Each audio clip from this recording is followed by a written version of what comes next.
We often get people complaining about the cost of antennas, small antennas that they want to connect to metering devices, telemetry, car tracking and so forth.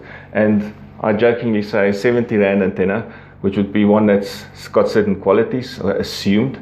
And in this case, you could find this one could be 7 Rand or something like less than $1. And people want to spend little because they're going to roll out thousands of things. Firstly, it's a very good business reason. If the more expensive one is better, and I'll explain typically they are. I mean, you typically attach them to modems. That's about 10 to more times expensive. They monitor equipment that could be very expensive, like your car or power station or anything else. And often you charge for giving people services like credit cards, tracking their cars and so forth. They pay a monthly fee. If you lose comms, it's much more expensive to go fix than the relatively small difference on antenna price.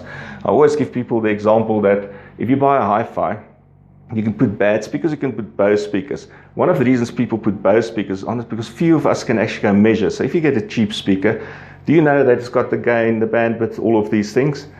No, you trust a company to make you the device that will actually work, and that's part of the reason. Very seldom do people have the time and effort to go measure all of this. We've measured them many times, and I can tell you, you always find a massive difference. Once people see the measurements, they're typically quite happy to go there. The benefits that you typically should see, and I call it the expensive antenna, not if someone is ripping you off, would be typically better cable and connectors. Now, cable means losses. There's another video on the losses in cables. So you need a cable that's not too lossy. You need connectors that's good quality. If that breaks, then nothing works. Then bandwidth and bandwidth and bandwidth. Cellular operators work in a 900 meg band, 1800 in the 2.1, and with LTE, there's 700 added on. And many of these small antennas, people will say to me, I've tested it, it works.